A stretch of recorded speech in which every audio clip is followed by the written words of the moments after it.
et du Fils et du Saint-Esprit. Amen.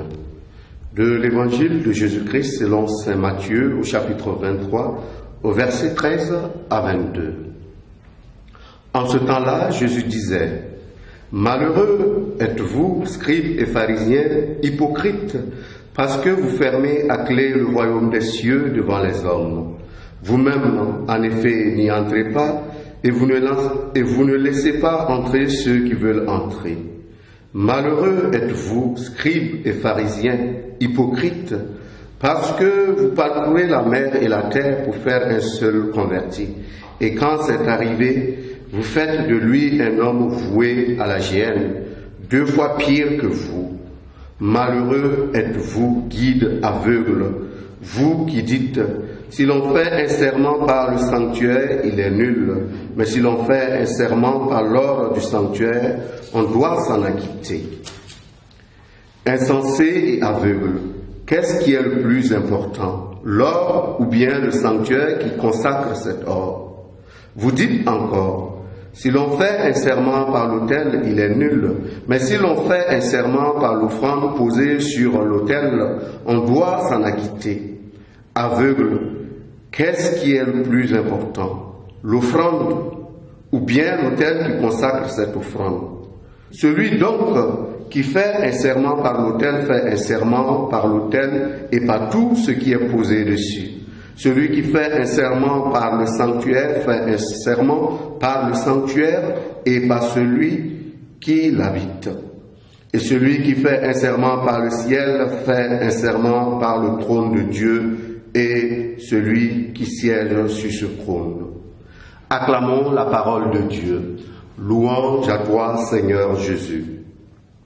Bien-aimés dans le Seigneur, la parole de Dieu de ce jour nous invite chacun à se poser cette question par rapport à notre être au monde, par rapport à notre agir et même par rapport avec notre relation aux autres.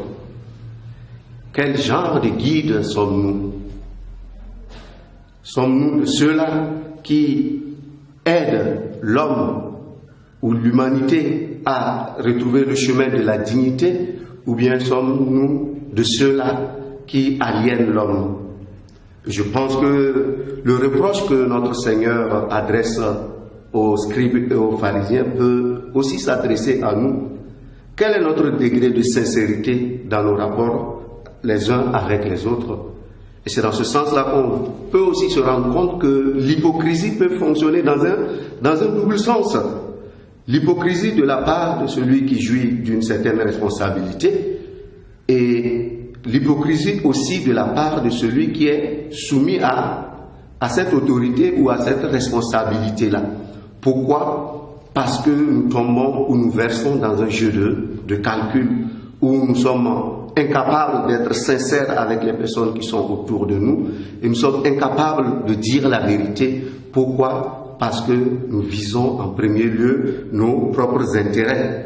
Et le Seigneur nous invite à réfléchir justement sur les actes et les conséquences d'une telle pratique. Où est-ce que cela nous conduit? Et comment est-ce que nous pouvons devenir des obstacles? Comment nous pouvons empêcher l'homme de se mettre debout?